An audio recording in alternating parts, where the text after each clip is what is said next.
আসতে পারছি মানে অপরাধীরাও আসতে পারে। কর্তৃপক্ষ জানলে তো আমাদের অসুবিধা হয়ে যাবে। আমাদেরকে ধরে নিয়ে গেলেও প্রশ্ন আছে কতজন অপরাধীকে ধরতে পারেন এই কারারক্ষীরা।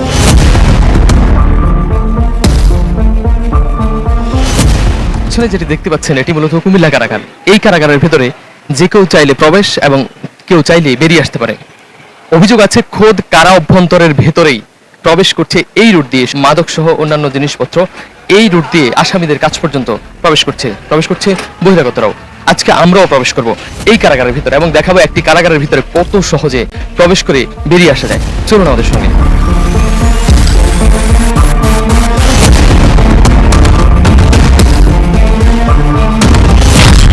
2021 সালে 610 কোটি টাকা ব্যয়ে শুরু হয় কারাগারের আসবাবপত্র ক্রয়, নতুন ভবন আর সীমানা প্রাচীরের নির্মাণ কাজ। এরই মাঝে উন্মুক্ত হয়ে পড়ে বেশ কিছু অংশ। সেসব জায়গা দিয়ে অবাধে ঢুকতে ও বের হতে পারেন যে কেউ।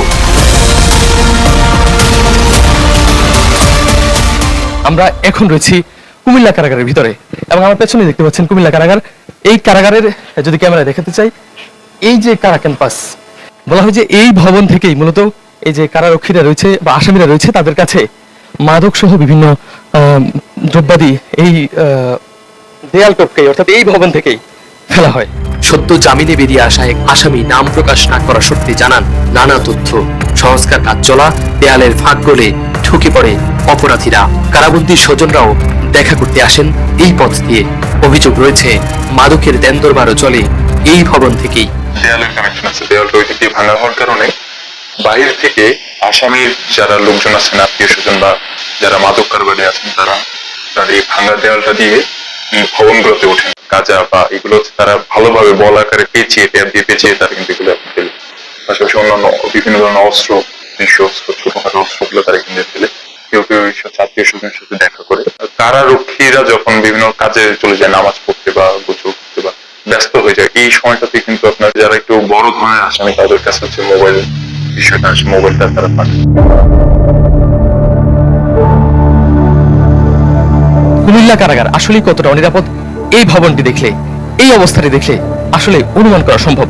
চলুন আমরা দেখে আসি কিভাবে কারাগার থেকে বের হতে হয়। সবার অবাধ চলাফেরা থাকলেও কারারক্ষীদের বাধার মুখে স্টার নিউজ। বেরিয়ে আসার ঠিক আগ মুহূর্তে ঘটে এই ঘটনা। এভাবে তো ভিডিও করা যায় না ভাই, আমাদের তো সমস্যা। যদিও বেশিরভাগই থেকে যায় ধরাছোঁয়ার বাইরে। ভাই এই ভাই প্লিজ ভাই, আপনি ভিডিও করেন না ভাই। এটি কারাগারের মূল প্রবেশ পথ। তথ্য কেন্দ্রে দীর্ঘক্ষণ আটকে রাখার পর আসেন এক কর্মকর্তা। চলে জিজ্ঞাসাবাদ, চলে তল্লাশি। আমাকে একটু তল্লাশি করতে পারতেন, একটু এটা রাখেন ভাই, এটা একটু রাখেন।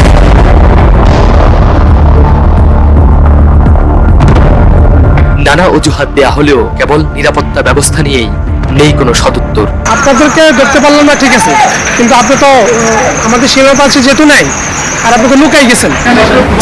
যদিও চলে সমান তালে হয়রানি। কিছুক্ষণ পর আবারও ফিরে আসেন সেই কর্মকর্তা, চাপ দেন ক্যামেরা বন্ধ করার। ভাই এই যে ক্যামেরা অফ করেন ভাই, এই যে ক্যামেরা অন করা আছে মনে হয়। অবশেষে নিজেদের অসহায়ত্বের কথা স্বীকার করে কারা কর্তৃপক্ষ। আসলে আমাদের যেহেতু সীমানা প্রাচীর নাই, এখন আমাদের করণীয় কি? আমাদের যেহেতু সীমানা প্রাচীর নাই, আমাদের তো এখানে কোনো করণীয়। আমাদের স্টাফ হলো সংকীর্ণ। আমরা পুরো কারাগারকে তো আমরা নিরাপত্তা দেওয়া আমাদের পক্ষে সম্ভব না। আমাদের এখানে স্টাফ প্রয়োজন 600, সেখানে আছে আমাদের 400।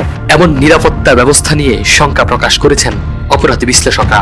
আমার দীর্ঘজীবনের ছোট্ট অভিজ্ঞতায় যে এটা একেবারে একটা অসম্ভব ঘটনা ছিল।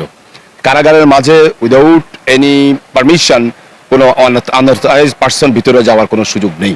কিন্তু তারপর আপনি যেখানে নিজে প্রবেশ করেছেন, তাহলে বোঝা গেল আমাদের কারাগারটি বর্তমানে একেবারে অরক্ষিত অবস্থায় আছে, যেটা সত্যিই অ্যালার্মিং, অত্যন্ত আতঙ্ক সৃষ্টি করবে এবং অত্যন্ত বিপজ্জনক অবস্থা আছে বলে আমি মনে করি।